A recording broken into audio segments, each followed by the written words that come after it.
Hello friends, मैं हूं Arvind Pratap Singh, managing director अरस्तु आईएएस एकेडमी इंदौर से।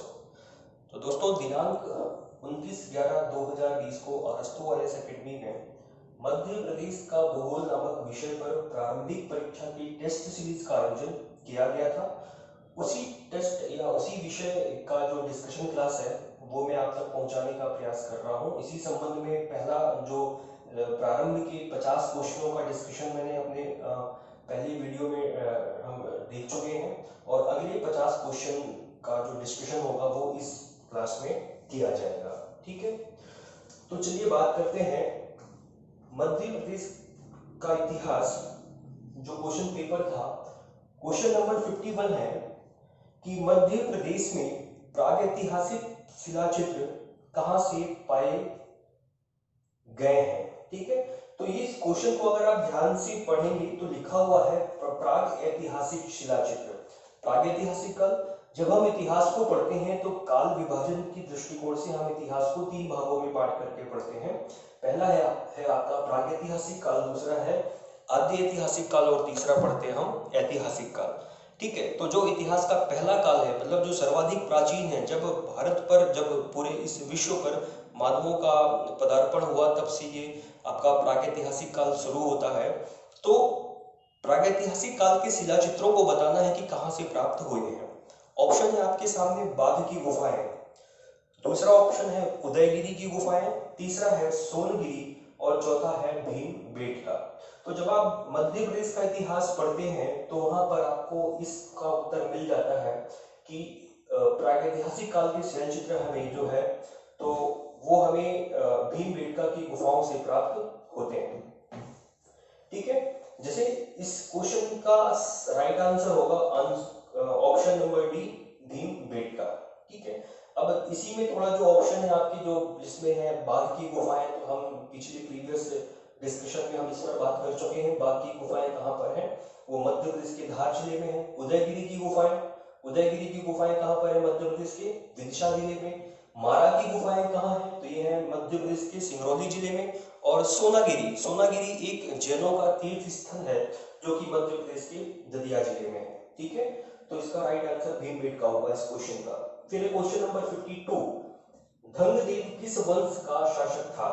धंगदेव किस वंश का शासक था। ऑप्शन है आपका जिजाक भुक्ति का चंदेल वंश, फिर सेकंड है मालवा के परमार वंश, तीसरा है महिष्मती के कलचुरी वंश और डी है त्रिपुरी के कलचुरी वंश का।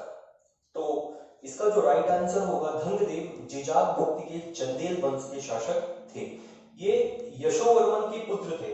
धंगदेव जो थे यशोवर्मन के पुत्र थे और गंडदेव के ये पिता थे। इन्होंने जो खजुराहो के मंदिरों का निर्माण किया गया लगभग 10वीं से लेकर 11वीं शताब्दी के मध्य में, तो प्रमुख रूप से वहां पर जो हमें मंदिर देखने मिलते हैं, जैसे कि आदिनाथ का मंदिर है, विश्वनाथ का मंदिर है। ये मंदिर जैन तीर्थ स्थलों के रूप में भी जाने जाते हैं। ठीक है, तो जो धंगदेव थे उन्होंने इन मंदिरों का निर्माण अपने शासनकाल में खजुराहो में करवाया था। ठीक है, याद रहेगा।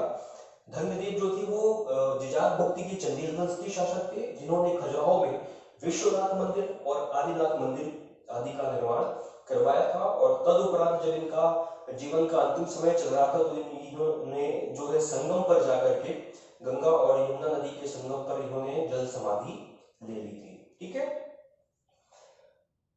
अब नेक्स्ट है क्वेश्चन नंबर 33 है कि मांडू निम्नलिखित में से किससे संबंधित है। मांडू के बारे में बात हो रही है। ऑप्शन है जिवाजी राव, फिर है रानी रूपमती, ऑप्शन सी है अलाउद्दीन खां और ऑप्शन डी है झलकारी बाई। तो निश्चित तौर पे यहाँ पर आंसर होगा आपका ऑप्शन बी, रानी रूपमती।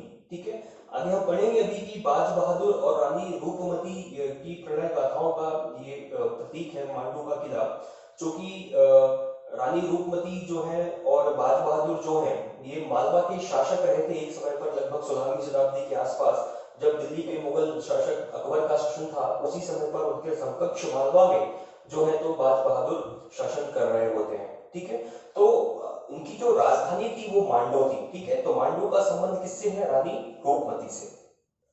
चलिए ठीक है, तो क्वेश्चन नंबर 53, तो अगर थोड़ा बहुत अभी अगर आप मध्य प्रदेश के इतिहास को पढ़ते हैं तो ये जो ऑप्शन आपके क्वेश्चंस में दिए हुए होते हैं, अगर आप क्वेश्चंस के ऑप्शंस पर थोड़ा बहुत अगर आइडिया लगाते हैं तो निश्चित तौर पर आपका उत्तर जो है वो निकल कर सामने आ जाता है। जैसे 53 क्वेश्चन था कि मांडू निम्नलिखित में से किससे संबंधित है। ऑप्शन ए था जीवाजी राव। अब आप जीवाजी राव के बारे में शायद आपने पढ़ा होगा जब आप सिंधिया राजवंश के बारे में पढ़ते हैं, ठीक है। और सिंधिया राजवंश की कैपिटल थी आपकी ग्वालियर, ठीक है। इसके बाद रानी रूपमती है, अलाउद्दीन खां है। अलाउद्दीन खां के बारे में हमने पढ़ा है कि ये मध्य प्रदेश के एक संगीतज्ञ थे और इनका संबंध जो था वो मैहर से रहा है। मैहर बैंड की स्थापना भी इन्होंने की थी मैहर में ही।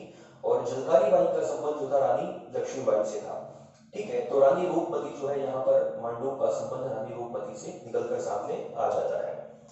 फिर है अब है आपका क्वेश्चन नंबर 54 है कि नावदा टोली पुरातात्विक स्थल निम्नलिखित में से किससे संबंध है।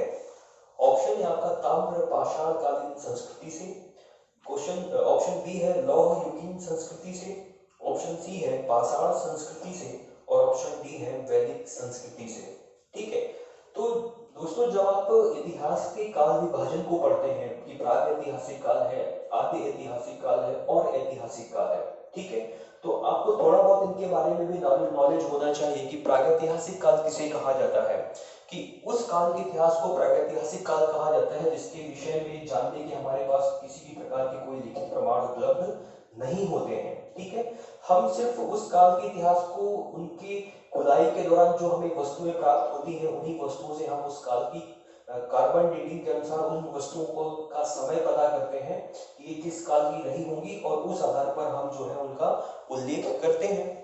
और फिर इसके बाद आता है आपका आद्य ऐतिहासिक काल। इतिहास के उस काल को आद्य ऐतिहासिक काल कहा जाता है जिसमें हमें जिसके इतिहास को जानने के हमारे पास पुरातात्विक साक्ष्य तो उपलब्ध होते हैं, लिखित साक्ष्य भी होते हैं, लेकिन लिखित साक्ष्य को पढ़ा नहीं जा सका अभी तक, ठीक है। और उसके बाद आता है आपका ऐतिहासिक काल। ऐतिहासिक काल के इतिहास को जानने के हमारे पास बहुत सारे स्रोत होते हैं, जैसे पुरातात्विक भी है, विदेशी यात्रियों का विवरण भी है और साथ में आपकी लिखित सामग्री भी है, क्योंकि उस काल के इतिहास को पढ़ा जा सका है, ठीक है। तो उसी प्रकार से जैसे है नावदा टोली पुरातात्विक स्थल, ये ताम्र पाषाण कालीन है। अब आप ताम्र पाषाण कालीन जब पाषाण काल को पढ़ते हैं उसके बाद एक युग आता है ताम्र पाषाण काल, ठीक है। और ताम्र पाषाण काल के बाद जो एक युग आता है उसको हम बोलते हैं कांस्य युगीन युग। यही कांस्य युगीन युग को हम एक अन्य नाम से जानते हैं जो है आपका सिंधु घाटी सभ्यता या हड़प्पा सभ्यता। और इसके बाद प्रारंभ होता है आपके आर्यों का आगमन। आर्यों के आगमन को हम लौह युगीन सभ्यता के नाम से भी जानते हैं, क्योंकि वो आर्य ही थे जिन्होंने सबसे पहले लोहे का प्रयोग करना प्रारंभ कर दिया था। तो नावदा टोली जो है वो एक प्रागैतिहासिक कालीन एक पुरा स्थल है, ठीक है। अगर इस हिसाब से आप इसको देखेंगे तो वैदिक संस्कृति ये कैंसिल हो जाएगा, पाषाण संस्कृति से ये भी कैंसिल होगा और लौह युगीन संस्कृति क्योंकि इसका संबंध आर्यों से है वो भी कैंसिल होगा। आपका बचता है फिर ताम्र पाषाण कालीन संस्कृति, ठीक है। तो क्वेश्चन नंबर 54 का राइट आंसर होगा ऑप्शन नंबर ए, ताम्र पाषाण कालीन संस्कृति। फिर क्वेश्चन 55, बाज बहादुर का मकबरा कहाँ स्थित है। बाज बहादुर का मकबरा कहाँ स्थित है। ऑप्शन है ए सारंगपुर में, ऑप्शन बी शिवपुरी में, ऑप्शन सी भोपाल में, ऑप्शन डी आगरा में, ठीक है। तो मैं आपको बताऊं कि ये है आपका मांडू, ठीक है, और यहाँ पर है आपका सारंगपुर। सारंगपुर कहाँ पर है, राजगढ़ डिस्ट्रिक्ट में, ठीक है। तो ये जो राजगढ़ डिस्ट्रिक्ट में ही मोस्टली जो है तो इनका शासन चल रहा होता है, इनका बाज बहादुर का। और उस समय पर, इस समय की बात मैं कर रहा हूं लगभग 16वीं शताब्दी में, और इन्हीं की ये कैपिटल हुआ करती थी क्या, मांडू। मांडू में रानी रूपमती का महल भी है, ठीक है। बाज बहादुर की जो पत्नी थी उनका नाम मिलता है क्या आपको, रानी रूपमती। ये रूपमती बहुत अति सुंदर स्त्री थी, ठीक है। इन्हीं की सुंदरता से मुग्ध होकर के और अकबर ने जो है मालवा पर आक्रमण भी किया था। तो इनके मध्य एक लड़ाई भी लड़ी गई थी अकबर और बाज बहादुर के मध्य। उस लड़ाई को सारंगपुर की लड़ाई ही कहा जाता है और उस लड़ाई में संभवतः जो है बाज बहादुर भाग गए थे और रानी रूपमती ने क्या क्या कर दिया था, उन्होंने अपना आत्मदाह कर लिया था। ठीक है, तो क्वेश्चन था आपका कि बाज बहादुर का मकबरा कहाँ स्थित है।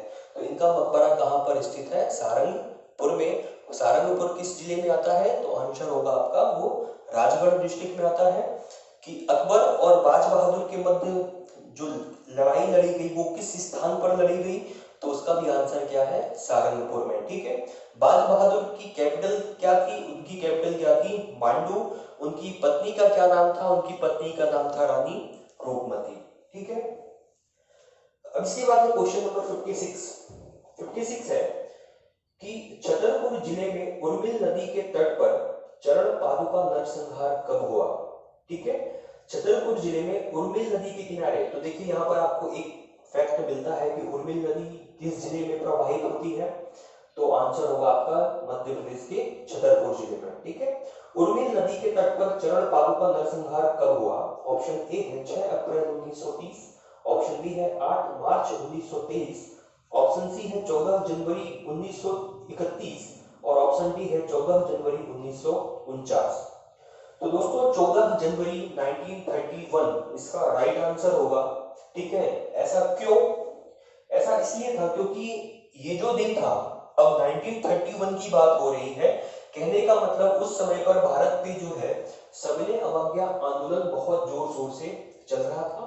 हमारे मध्य प्रदेश में भी कई जगह पर जंगल सत्याग्रह चल रहे थे। ठीक है, सविनय अवज्ञा आंदोलन भी यहाँ पर भी जोरों से चल रहा था। ठीक है, तो हुआ क्या था कि यहाँ पर जो आपके बुंदेलखंड का क्षेत्र है, जो जिला है जिसका नाम है छतरपुर, वहां पर सरजू दउआ के नेतृत्व में कुछ लोग सम्मिलित होकर के वहां पर आम सभाओं का आयोजन कर रहे थे। ठीक है, और उसी समय पर हुआ क्या कि एक अंग्रेज अधिकारी फिशर महोदय ने बिना किसी को सूचना दिए ही अपने सैनिकों से जो है गोली चलाने का आदेश दे दिया, और उस गोली कांड से वहां पर कई सारे निर्दोष व्यक्तियों की जान चली गई थी।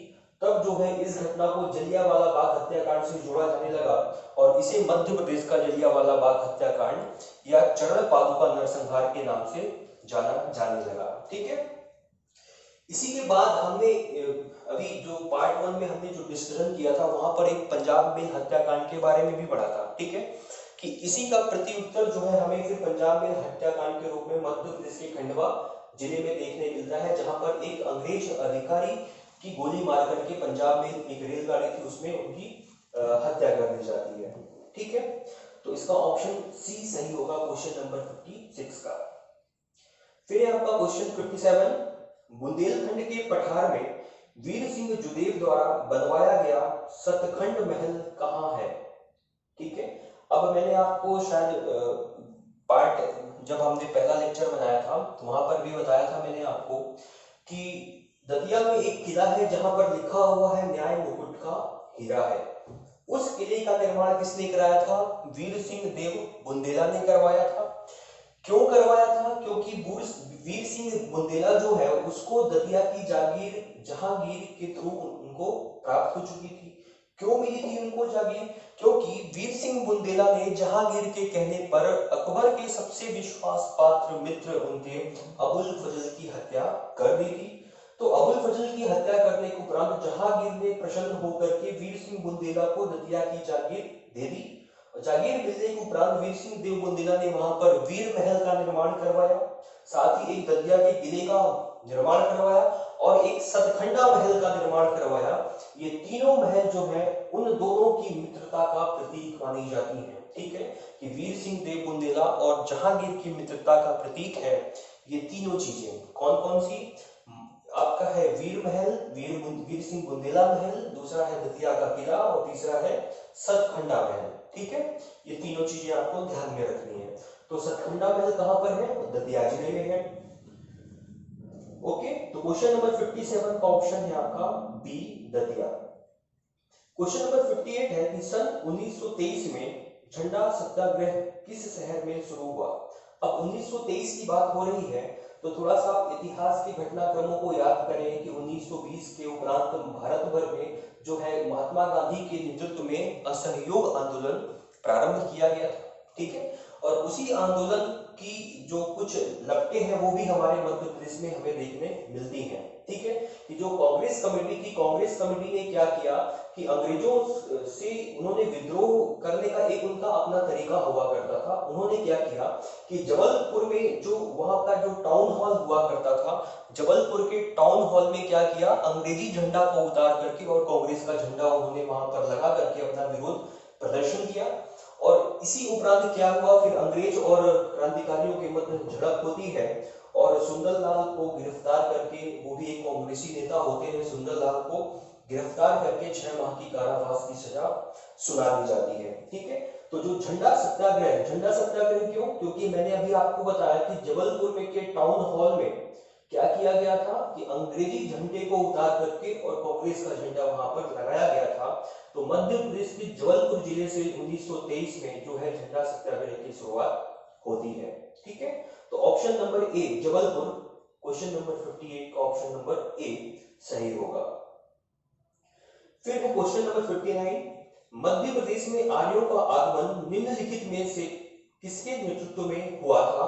ऑप्शन है महर्षि अगस्त्य, ऑप्शन बी है विश्वामित्र, ऑप्शन सी है भृगु ऋषि, ऑप्शन डी है जवाली। तो दोस्तों थोड़ा सा आपको इतिहास के बारे में अगर आपने पढ़ा हो या अभी आप पढ़ेंगे तो पहले युद्ध के बारे में आपको पढ़ना पड़ेगा जो बहुत ही फेमस है, उसका नाम है दशराग युद्ध। ठीक है, दशराग युद्ध जो परशुनी नदी के किनारे लड़ा गया था भरत जन के मुखिया सुदास और 10 राजाओं के मध्य। ठीक है, सुदास एक तरफ थे और 10 राजा एक तरफ थे। इन 10 राजाओं में 5 कबीले आर्यों के थे और 5 कबीले अनार्यों के थे। ठीक है, तो इन 10 कबीलों का युद्ध हुआ किससे? भरत जन के राजा सुदास से। इन सुदास जो थे इनके पुरोहित थे उस समय पर कौन? वशिष्ठ, और वो जो 10 जन थे उनके पुरोहित थे आपके विश्वामित्र। ठीक है, तो हालांकि इस युद्ध को किसने जीता था? इस युद्ध को भरत जन के राजा सुदास ने जीता था। लेकिन इस प्रश्न का जो उत्तर है कि मध्य प्रदेश में आर्यों का आगमन निम्नलिखित में से किसके नेतृत्व में हुआ, तो ना तो यहाँ पर महर्षि अगस्त्य होंगे, क्योंकि वहां पर 2 ही पुरोहित आपको जानने होते हैं, एक है आपके विश्वामित्र और दूसरे हैं आपके वशिष्ठ। ठीक है, तो वशिष्ठ ऑप्शन में है नहीं, विश्वामित्र ऑप्शन में थे जो उस समय पर आर्यों के क्या थे?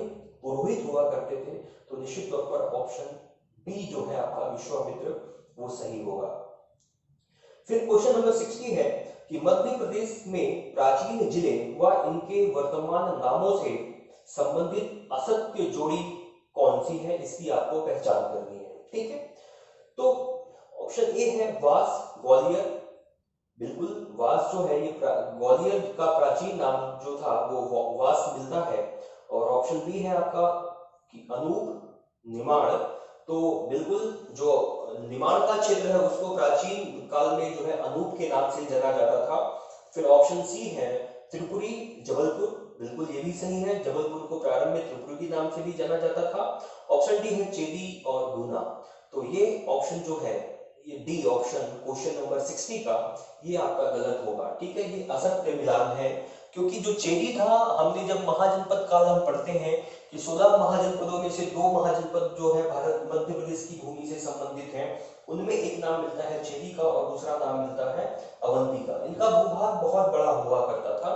तो चेदी एक महाजनपद थी, ना कि यह गुना का प्राचीन नाम था। ठीक है, जो बुंदेलखंड का क्षेत्र है था उसे ही चेदी महाजनपद का क्षेत्र जाना जाता है। और आपने शिशुपाल का नाम सुना होगा, शिशुपाल। ठीक है, जब आप महाभारत इस समय पर लॉकडाउन के पीरियड में तो हमने महाभारत और रामायण 2 ही चीजें तो देखी है बड़े ढंग से। ठीक है, तो आपने देखा होगा कि जो चेदी जो शासक मिलते हैं उनका नाम मिलता है हमें महिपाल, सॉरी शिशुपाल। ये वही शिशुपाल है जिनकी 100 गलतियां माफ करते हैं भगवान कृष्ण, और 100 गलतियां होने के उपरांत जो है तो सुदर्शन चक्र से उनका सर जो है धड़ से अलग कर देते हैं। ठीक है, तो अब अपना नेक्स्ट क्वेश्चन है 61। 1920 में रतलाम में गठित कांग्रेस समिति का प्रथम अध्यक्ष किसे नियुक्त किया गया? ऑप्शन ए है मोहम्मद उमर खान, ऑप्शन बी है लक्ष्मी नारायण सिंघल, ऑप्शन सी है दुर्गादास मेहता, ऑप्शन डी है जमुनालाल बजाज। तो 61 क्वेश्चन का option number A Mohammad Umar Khan जो है ये सही है। 1920 में रतलाम में गठित कांग्रेस समिति का पहला अध्यक्ष जो है मोहम्मद उमर खान को नियुक्त किया गया था। फिर क्वेश्चन है 62, निम्नलिखित में से कौन सा मंदिर खजुराहो में नहीं है? ठीक है, निम्नलिखित में से कौन सा मंदिर खजुराहो में नहीं है? ऑप्शन है कंदरिया महादेव, ऑप्शन बी है 64 योगिनी महादेव, ऑप्शन सी है दशावतार मंदिर और ऑप्शन डी है चित्रगुप्त मंदिर। ठीक है, तो दोस्तों अब आपको जब आप खजुराहो के मंदिरों के बारे में पढ़ते हैं तो हमने पहले भी चर्चा की है कि खजुराहो के मंदिरों का निर्माण किस राजवंश ने किया? तो ऑप्शन आंसर मिलता है कि चंदेल राजवंश के शासकों ने खजुराहो में इन मंदिरों का निर्माण करवाया था। लगभग 11वीं से लेकर और 12वीं शताब्दी के मध्य कई सारे शासकों ने अलग अलग मंदिरों के निर्माण करवाए थे। जैसे अभी हमने पढ़ा कि धंगदेव जो है वो आदिनाथ और पार्श्वनाथ मंदिरों का निर्माण करवाया। ठीक है, तो एक बात थोड़ा सा आपको देखने योग्य है कि जो खजुराहो के मंदिर मिलते हैं आपको वो 3 समूहों में मिलते हैं। ठीक है, कौन कौन से समूह मिलते हैं आपको? पूर्वी समूह मिलता है, पश्चिमी समूह के मंदिर मिलते हैं और आपको दक्षिणी समूह के मंदिर भी मिलते हैं। तो यहाँ पर किस समूह के मंदिर हमें खजुराहो में देखने नहीं मिलते हैं? तो उसका आंसर क्या होगा? उत्तरी समूह के मंदिर। यहाँ पर उत्तरी समूह में कोई भी मंदिर नहीं प्राप्त होते हैं। ठीक है, आ रही बात समझ में? किस समूह के मंदिर मिलते हैं हमें? पूर्वी समूह के, पश्चिमी समूह के और दक्षिणी समूह के। ठीक है, तो जो ऑप्शन में है आपका कंदरिया महादेव, 64 योगिनी मंदिर और चित्रगुप्त मंदिर, ये तीनों मंदिर आपके किस समूह के हैं? ये तीनों मंदिर हैं आपके पश्चिमी समूह के। ठीक है, और जो पूर्वी समूह के मंदिर आपको जैसे कि पार्श्वनाथ मंदिर है, आदिनाथ मंदिर है, जितने भी जैन धर्म के तीर्थ स्थान है, ये सारे के सारे आपके पूर्वी समूह के मंदिर हैं। ठीक है, और उसी प्रकार से दक्षिणी समूह के मंदिरों की अगर हम बात करें तो यहाँ पर आपको चतुर्भुज मंदिर देखने मिलता है और दूल्हा देव मंदिर देखने मिलते हैं आपको दक्षिणी समूह में। तो यहाँ पर जो एक विषम ऑप्शन है वो है आपका दशावतार मंदिर। दशावतार मंदिर जो है वो खजुराहो में नहीं है। दशावतार मंदिर उत्तर प्रदेश के झांसी जिले में स्थित है और यह मंदिर भी आपका गुप्तकालीन मंदिर है। ठीक है, तो क्वेश्चन नंबर 62 का ऑप्शन नंबर सी सही होगा, मतलब कि दशावतार मंदिर खजुराहो में नहीं है। ठीक है, तो बाकी चीजें थोड़ा बहुत आपको पता चल गई है यहाँ पर कि खजुराहो में 3 समूह के मंदिर प्राप्त होते हैं। कौन कौन से मंदिर कहाँ कहाँ पर, थोड़ा बहुत डिटेलिंग यहाँ पर आपको मिल चुकी है। नेक्स्ट क्वेश्चन है क्वेश्चन नंबर 63 कि अवंतिका मध्य प्रदेश के किस नगर का प्राचीन नाम है? अवंतिका, अवंतिका का मतलब आप अवंती से भी लगा सकते हैं। अवंतिका मतलब अवंती। अवंती मध्य प्रदेश के किस नगर का प्राचीन नाम है? तो उज्जैन। उज्जैन का जो प्राचीन नाम था वो था आपका अवंती या अवंतिका। ठीक है, यही अवंती है जिसको हम 16 महाजनपदों में से एक महाजनपद के रूप में पढ़ते हैं। ठीक है, उस समय पर ये जो अवंती था मध्य प्रदेश के उज्जैन के क्षेत्र में था। इसका जो राज्य विस्तार था ये काफी बड़ा हुआ करता था। इस अवंती को उस काल में 2 भागों में बांट दिया गया। एक था आपका उत्तरी अवंती और दूसरा था आपका दक्षिणी अवंती। ठीक है, उत्तरी अवंती की कैपिटल आपकी थी उज्जैनी और दक्षिणी अवंती की कैपिटल थी आपकी क्या? माहिष्मती। ठीक है, और उत्तरी अवंती की कैपिटल क्या थी आपकी? उज्जैनी। तो अवंती किस का प्राचीन नाम था? तो ऑप्शन है आपका शिवपुरी, उज्जैन, धार या मांडू। तो निश्चित तौर पर इसका प्राचीन नाम था वो उज्जैन का। फिर क्वेश्चन नंबर 64 है कि प्राचीन काल में किस राज्य की राजधानी उज्जैन थी? ठीक है, यहां से भी आपका ये आंसर मिल जाएगा कि प्राचीन काल में किस राज्य की राजधानी उज्जैन थी? अवंती, कौशांबी, पीथमपुर। तो अवंती राज्य की राजधानी थी आपकी उज्जैन। ठीक है, लेकिन शासन की दृष्टि से फिर इसको कालांतर में 2 भागों में बांट दिया गया था, उत्तरी अवंती और दक्षिणी अवंती। उत्तरी अवंती की कैपिटल थी आपकी उज्जैनी और दक्षिणी अवंती की कैपिटल थी आपकी माहिष्मती। फिर 65 क्वेश्चन नंबर है विदिशा में हेलियोडोरस का स्तंभ किस देवता के निमित्त बनाया गया था? कि विदिशा में हेलियोडोरस का स्तंभ किस देवता के निमित्त बनाया गया था? तो आपको इस बात की जानकारी तो हो चुकी है कि हेलियोडोरस का जो स्तंभ है वो कहां पर है? विदिशा में है और वो किस देवता को समर्पित था? यहाँ पर आपको ये चीजें फाइंड करनी है। तो आपको थोड़ा सा मैं बताना चाहता हूँ हेलियोडोरस था कौन। और हेलियोडोरस जब विदिशा आया उस समय पर विदिशा में किसका शासन चल रहा था, ठीक है। ये जो घटनाक्रम है ये मौर्योत्तर काल के उपरांत की घटना है, मतलब मौर्यों के बाद जो मौर्योत्तर काल आता है जिसमें हम देशी और विदेशी शासकों के बारे में पढ़ते हैं, वहां पर आप पढ़ते हैं शुंगों के बारे में, ठीक है। आप पढ़ते हैं हिंद यूनानियों के बारे में। तो हिंद यूनानी या इंडो ग्रीक की दो शाखाएं हुआ करती थी। एक का नाम मिलता है आपको डिमेट्रियस शाखा और दूसरा नाम मिलता है आपको यूक्रेटाइटिस शाखा, ठीक है। यूक्रेटाइटिस शाखा का जो प्रमुख था उसका नाम मिलता है आपको एंटियालकिड्स, और इसी एंटियालकिड्स का राजदूत था कौन, हेलियोडोरस, ठीक है। इसका शासक था कौन, एंटियालकिड्स, और इसी का राजदूत था कौन, आपका हेलियोडोरस, ठीक है। ये तो बात हुई हिंद यूनानियों की कि अब आपको पता चल गया होगा कि हेलियोडोरस कौन था। हेलियोडोरस यूक्रेटाइटिस वंश का, या आप कह सकते हैं एंटियालकिड्स का क्या था, राजदूत, ठीक है। एंटियालकिड्स कौन था, ये एक इंडो ग्रीक था, ठीक है। यूक्रेटाइटिस वंश का ये का शासक था। और इस समय पर विदिशा की अगर हम बात करें कि विदिशा में शुंगों का शासन चल रहा होता है, ठीक है। शुंगों का जो 9वां शासक था भागभद्र, ठीक है। शुंगों का जो 9वां शासक था उसका नाम क्या मिलता है, भागभद्र। तो हेलियोडोरस जो है वो भागभद्र के दरबार में आया, और भागभद्र कहां शासन कर रहे होते हैं, ये कर रहे होते हैं विदिशा में, ठीक है। तो इनके दरबार में आया और विदिशा में इसने एक गरुड़ स्तंभ की स्थापना की।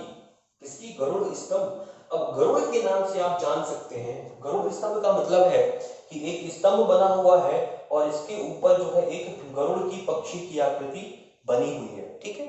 अब गरुड़ से संभव है कि आप समझ पाएंगे कि गरुड़ वाहन किसका है, विष्णु का, और जो विष्णु है वो है भागवत धर्म से संबंधित। तो हमारे प्राचीन इतिहास में जो हेलियोडोरस का जो स्तंभ है उसका बहुत महत्व है, क्योंकि भागवत धर्म के बारे में जानकारी देने वाला जो पहला अभिलेखी साक्ष्य है वो है आपका गरुड़ स्तंभ या हेलियोडोरस का स्तंभ, या इसी को वहां की आम भाषा में कहा जाता है खाम बाबा, ठीक है। तो ऑप्शन क्या था आपका, विदिशा में हेलियोडोरस का स्तंभ किस देवता के निमित्त बनाया गया, राम, वासुदेव, शिव और वरुण। तो है आपका ऑप्शन क्या, ऑप्शन बी वासुदेव, ठीक है। भागवत धर्म के बारे में जानकारी देने वाला ये हमारा अभिलेखी स्रोत है। फिर नेक्स्ट है आपका क्वेश्चन नंबर 66, महाभारत काल में यादव वंशी नरेश नील कहां के शासक थे। महाभारत काल की बात हो रही है, ठीक है। यादव वंशी नरेश कहां के शासक थे। ऑप्शन है Anup, option B Malwa, option C Baghelkhand और ऑप्शन डी है महाकौशल। तो ये जो यादव वंशी नील थे ये महाभारत काल से संबंधित थे, और ये जो थे इनका जो शासन हो रहा था उस समय पर निमाड़ से संबंधित है, मतलब निमाड़ का प्राचीन नाम था आपका अनूप। तो ऑप्शन नंबर ए जो है आपका अनूप निमाड़ वो यहाँ पर आपका सही होता है, ठीक है। कि जो यादव वंशी नील हैं उनका संबंध जो था मध्य प्रदेश के अनूप क्षेत्र से था, वो अनूप क्षेत्र के शासक थे, या निमाड़ के क्षेत्र के वो शासक थे, ठीक।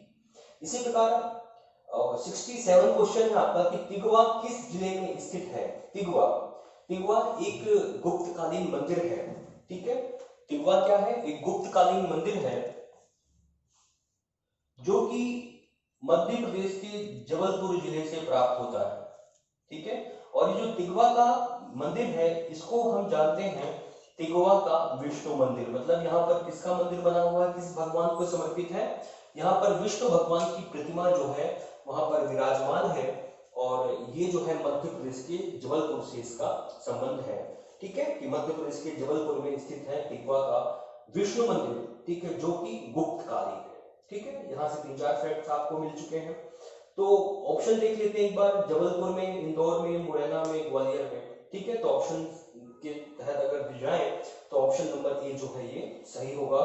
क्वेश्चन नंबर 67 का तिगवा का विष्णु मंदिर मध्य प्रदेश के जबलपुर में। फिर क्वेश्चन नंबर 68 है विश्व विख्यात खजुराहो मंदिरों की कुल संख्या कितनी है। ठीक है, तो यहाँ पर देखिए, अब ये क्वेश्चन जो पूछा गया है यहाँ पर ऐसा भी हो सकता है कि आप सोचे कि जब ये मंदिरों की संख्या, जब ये निर्माण हुए थे, ये तब की संख्या पूछी जा रही है कि वर्तमान में इनकी संख्या कितनी है, ये पूछी जा रही है। ठीक है, तो एक बार क्वेश्चन को फिर से हम पढ़ते हैं कि क्वेश्चन क्या कहना चाह रहा है। क्वेश्चन है आपका कि विश्व विख्यात खजुराहो मंदिरों की कुल संख्या कितनी है। ठीक है, तो इसको पढ़ने के तहत हमें ये पता चलता है कि ये वर्तमान समय की बात कर रहा है कि वर्तमान में इनकी कुल संख्या कितनी है। ठीक है, तो ऑप्शन मिलते हैं आपको 25, 17, 21, 27। ठीक है, अब ऑप्शन भी हमने देख लिया कि ऑप्शन में हमें 25, 17, 21 और 27 है। तो दोस्तों अभी हमने, अब आप थोड़ा बहुत आइडिया लगा सकते हैं कि जो खजुराहो के मंदिरों का निर्माण करवाया था वो किसने करवाया था, चंदेल शासकों ने। ठीक है, और प्रारंभ में इन मंदिरों को हम 3 शाखाओं में पढ़ते हैं। हमने अभी बताया था आपको कौन कौन सी शाखाओं में, एक पूर्वी शाखा, पश्चिमी शाखा और दक्षिणी शाखा। इन तीनों शाखाओं के मंदिरों की जो कुल संख्या थी वो मिलती थी कितनी, 85 मंदिर बनवाए गए थे। लेकिन ये बात कब की है, ये मंदिरों का निर्माण लगभग 11वीं से लेकर 10वीं से लेकर 11वीं शताब्दी के मध्य करवाया गया था। लेकिन वर्तमान में अगर आप घूमने जाएंगे खजुराहो तो आपको वहां के मंदिरों की संख्या 85 नहीं मिलेगी, उन मंदिरों की संख्या अब कितनी बची हुई है, 25। ठीक है, और इन्हीं को संरक्षित किया गया है। आपको शायद ये भी पता होगा कि 1986 में 1986 में यूनेस्को ने खजुराहो के मंदिरों को क्या कर रखा है, संरक्षित करके रखा हुआ है। ठीक है, तो क्या किया, 1986 में जो है यूनेस्को ने विश्व विरासत सूची में शामिल किया है खजुराहो के मंदिरों को। लेकिन यहाँ पर फिर एक क्वेश्चन निकल करके सामने आता है, जैसे हमने अभी पढ़ा कि खजुराहो के मंदिर जो है वो 3 शाखाओं में बंटे हुए हैं, पूर्वी, पश्चिमी और दक्षिणी। इसमें उत्तरी शाखा नहीं है। तो कभी एक ये भी क्वेश्चन बनता है कि खजुराहो के किस शाखा के मंदिरों को यूनेस्को ने विश्व विरासत सूची में शामिल किया है। ठीक है, तो मैंने आपको बताया था कि जो पूर्वी शाखा है यहाँ पर कुछ जैन मंदिर आपको मिलते हैं, जैसे कि पार्श्वनाथ है, आदिनाथ का मंदिर मिलता है। यहाँ पर आपको जैसे कि आपका दूल्हा देव मंदिर है, चतुर्भुज मंदिर है, ये आपके दक्षिणी समूह के मंदिर हैं। जबकि कंदरिया महादेव है, चित्रगुप्त मंदिर है, लक्ष्मण मंदिर है, जितने भी प्रमुख फेमस मंदिर हैं वो आपको कहाँ मिलेंगे, पश्चिमी समूह में मिलेंगे। ठीक है, तो इस पश्चिमी समूह को ही यूनेस्को ने क्या किया है, 1986 में जो है तो विश्व धरोहर सूची में शामिल किया है। ठीक है, याद रहेगा कि खजुराहो के पश्चिमी समूह के मंदिर को ही संरक्षित किया गया है। अगर जब कभी आप खजुराहो घूमने जाएंगे तो देख करके ही आप बता पाएंगे कि हाँ ये पश्चिमी समूह के मंदिर ही संरक्षित किया होगा यूनेस्को ने, क्योंकि इनका रख रखाव जो है बहुत अच्छा है। यहाँ पर घूमने आप जाओगे तो यहाँ पर आपको टिकट देनी पड़ेगी, जबकि दक्षिणी और पश्चिमी समूह के मंदिरों को घूमने की कोई टिकट नहीं है ना, ये तो बस है वहां पर और लोग घूमने जाते हैं। इनकी संरक्षण जो है वो यूनेस्को करता है। अब इसके बाद क्वेश्चन नंबर 69 है कि मध्य प्रदेश के प्रमुख पर्यटक स्थलों में बौद्ध धर्म से कौन सा स्थान संबंधित है। ठीक है, पर्यटक स्थलों में कौन सा स्थान है जो बौद्ध धर्म से संबंधित है। ऑप्शन है मांडू, फिर है पचमढ़ी, फिर है सांची और है आपका खजुराहो। ठीक है, तो मांडू कहां पर है, मांडू के बारे में हमने पढ़ा है कि मांडू है आपका मध्य प्रदेश के धार जिले में। ये एक बहुत अच्छा पर्यटन स्थल है। यहाँ पर 12 दरवाजे हैं। यहाँ पर जो है तो रानी रूपमती का महल है, जहाज महल है, हिंडोला महल है। ठीक है, ये मध्य प्रदेश के धार जिले में है। और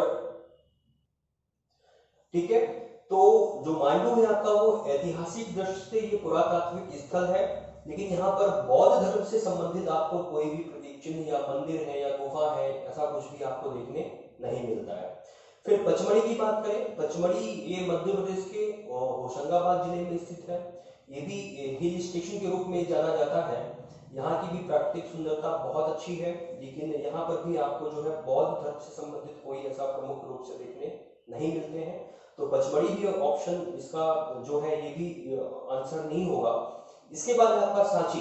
तो सांची जो है बिल्कुल हमने अभी तक पढ़ा है कि सांची मध्य प्रदेश के रायसेन जिले में स्थित है, जिसका निर्माण सम्राट अशोक ने मौर्य जो सुल्तान थे, मौर्य जो सम्राट थे, सम्राट अशोक के द्वारा सांची के स्तूप का निर्माण जो है करवाया गया। ठीक है, वैसे कहा यह भी जाता है कि सम्राट अशोक ने लगभग 84,000 स्तूपों का निर्माण करवाया था, लेकिन उसके बाद शुंग शासक जब आया तो उन 84,000 स्तूपों को उन्होंने तोड़ दिया था। उनमें से एक है आपका सांची का स्तूप। ठीक है, मध्य प्रदेश के रायसेन जिले में। सांची के स्तूप में 3 प्रमुख स्तूप हैं, आपको ध्यान देना है।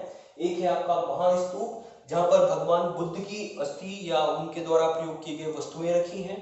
इसके बाद 2 और स्तूप हैं, जहां पर भगवान बुद्ध के 2 प्रिय शिष्य जैसे कि आनंद और मोगलीपुत्र की अस्थियां व उनके द्वारा प्रयोग किए गए वस्तुओं को रखा गया है। ठीक है, तो इस प्रकार से सांची जो है यहाँ पर ऑप्शन, जो कि आपको पता है, ये जो सांची में स्तूप है ये बौद्ध धर्म का एक तीर्थ स्थान के रूप में उसको जाना जाता है। ठीक है, और जो ऑप्शन 4th है डी खजुराहो, तो यहाँ पर हमने अभी देखा कि खजुराहो में जो है तो जैन मंदिर हमें देखने मिलते हैं, आदिनाथ का मंदिर है, पार्श्वनाथ का मंदिर है, लेकिन हमें कहीं पर भी हमें बौद्ध मंदिर दिखलाई नहीं पड़ते हैं, तो ये भी आपका ऑप्शन सही नहीं होगा। तो ऑप्शन सी जो है, क्वेश्चन नंबर 69 का ऑप्शन नंबर सी, सांची जो है वो बौद्ध धर्म से संबंधित स्थल है। ठीक है, फिर क्वेश्चन नंबर 70, इंदौर के उद्गम से वर्तमान तक के नामों में निम्नलिखित में से कौन सा नाम नहीं है। मतलब कि इंदौर का नामकरण कई बार हुआ है प्राचीन काल से लेकर वर्तमान काल तक, तो उन नामों में आपको पहचाना है कि इंदौर का नाम कौन सा नहीं रखा गया। ठीक है, ऑप्शन नंबर ए है इंद्रपुर, ऑप्शन बी है इंदौर, ऑप्शन सी है इंदौर और ऑप्शन डी है इंद्रप्रस्थ। ठीक है, अगर लॉकडाउन पीरियड में आपने महाभारत को देखा होगा तो आप बड़ी आसानी से बता सकते हैं कि इसका आंसर जो है वो डी होगा। ठीक है, कि इंदौर का नाम कभी भी प्राचीन काल से लेकर वर्तमान समय पर इंद्रप्रस्थ नहीं रहा। इंद्रप्रस्थ नाम था आपके दिल्ली का। ठीक है, जिसको कि खांडो प्रस्थ के नाम से भी, जहां पर जो आपके पांडव थे उन्होंने अपनी राजधानी बनाया था इंद्रप्रस्थ को। ठीक है, तो इंद्रपुर है, इंदौर है और इंदौर, ये इंदौर के नाम रहे हैं, लेकिन इंद्रप्रस्थ कभी भी इंदौर का नाम नहीं था। तो क्वेश्चन नंबर 70 का ऑप्शन नंबर डी जो है ये सही होगा। फिर क्वेश्चन नंबर 71 है कि मौर्य युग में मालवा का पश्चिमी भाग अवंतिका कहलाता था, जिसकी राजधानी उज्जैनी थी, तथा पूर्वी भाग अकरा कहलाता था, जिसकी राजधानी थी। तो यहाँ पर थोड़ा सा आपको ध्यान देना है, यहाँ पर क्वेश्चन बात कर रहा है मौर्य युग की। ठीक है, कि मौर्य युग में हमने पढ़ा है कि मौर्य युग में जो सम्राट अशोक थे, सम्राट अशोक के जो है वो 5 प्रांत हुआ करते थे। ठीक है, उनमें एक प्रांत था आपका अवंती भी था। अवंती का जो राजधानी थी, उसका जो वो पूर्वी भाग था, जो पश्चिमी भाग था अवंती का, वो अवंतिका कहलाता था, उसकी राजधानी उज्जैनी थी, लेकिन जो पूर्वी भाग था वो अकरा कहलाता था। अकरा की राजधानी क्या थी? तो ऑप्शन है आपका विदिशा, रायसेन, भोपाल, इनमें से कोई नहीं। तो यहाँ पर ऑप्शन नंबर ए जो है विदिशा, वो अकरा की राजधानी थी। कहने का मतलब कि अवंती का जो पूर्वी क्षेत्र था उसकी राजधानी थी अकरा। ठीक है, ऑप्शन नंबर ए क्वेश्चन नंबर 71 का सही है। फिर 72 त्रिपुरी में निम्नलिखित में से किसके सिक्के मिले हैं? त्रिपुरी का किसका प्राचीनतम नाम था? जबलपुर का। तो निश्चित तौर पर यहाँ पर आप जबलपुर के पास जाएंगे कि जबलपुर से किसके सिक्के प्राप्त हुए हैं। ऑप्शन है सातवाहनों एवं क्षत्रपों के, ऑप्शन बी है मौर्य एवं कुषाणों के, ऑप्शन सी है गुप्त एवं चालुक्यों के, ऑप्शन डी है मौर्य एवं गुप्त शासकों के। ठीक है, तो त्रिपुरी में सातवाहनों एवं क्षत्रपों के सिक्के हमें प्राप्त होते हैं। ठीक है, जबकि हमने इससे पहले के क्वेश्चन में एक क्वेश्चन था कि विम कड़फिशेस के सिक्के मध्य प्रदेश के किस जिले से प्राप्त होते हैं, तो वो आंसर था आपका वहां पर विदिशा, है ना, कि विम कड़फिशेस के सिक्के हमें मध्य प्रदेश के विदिशा जिले से प्राप्त होते हैं, जबकि त्रिपुरी जिले से हमें सातवाहनों एवं उनके क्षत्रपों के सिक्के प्राप्त होते हैं। ठीक है, क्वेश्चन नंबर 73 कि किस ग्रंथ से पता चलता है कि बुद्ध काल में अवंती की राजधानी उज्जैनी थी? बुद्ध काल में। ठीक है, अब ये बुद्ध काल में ही बता दिया कि किस ग्रंथ से पता चलेगा। ऑप्शन पढ़ते हैं, पाली ग्रंथ से, प्राकृत ग्रंथ से, विष्णु पुराण से, इनमें से कोई नहीं। ठीक है, तो बुद्ध काल में जो आम जन लोगों की भाषा की, आम बोलचाल की भाषा की, वो थी आपकी पाली भाषा। उस समय पर जितने भी ग्रंथ लिखे गए वो किस भाषा में लिखे गए?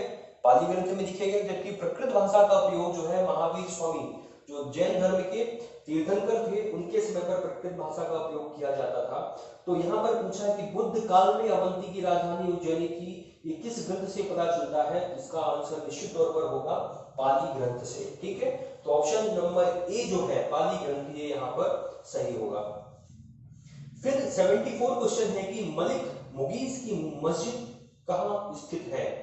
मलिक मुगीस की मस्जिद, तो आपको बता दिया जाए कि 14वीं शताब्दी में जब लगभग मध्य प्रदेश से परमार वंश समाप्त होता है, इसके उपरांत मालवा में एक स्वतंत्र मुस्लिम साम्राज्य की स्थापना किया जाता है दिलावर खां के द्वारा। ठीक है, ये जो मालवा का क्षेत्र है, इस मालवा के क्षेत्र में एक स्वतंत्र मुस्लिम का मतलब है कि वहां का शासक स्वयं होता था। पहले होता क्या था कि उस समय पर, लगभग ये बात है 14वीं शताब्दी की, तो लगभग दिल्ली सल्तनत जो है बैठा हुआ है दिल्ली में, और यहाँ मालवा में एक व्यक्ति है जिसका नाम है दिलावर खान। ठीक है, दिलावर खान ने ही, या दिलावर खान, इन्होंने ही इस मालवा के क्षेत्र में एक स्वतंत्र मुस्लिम साम्राज्य की स्थापना की।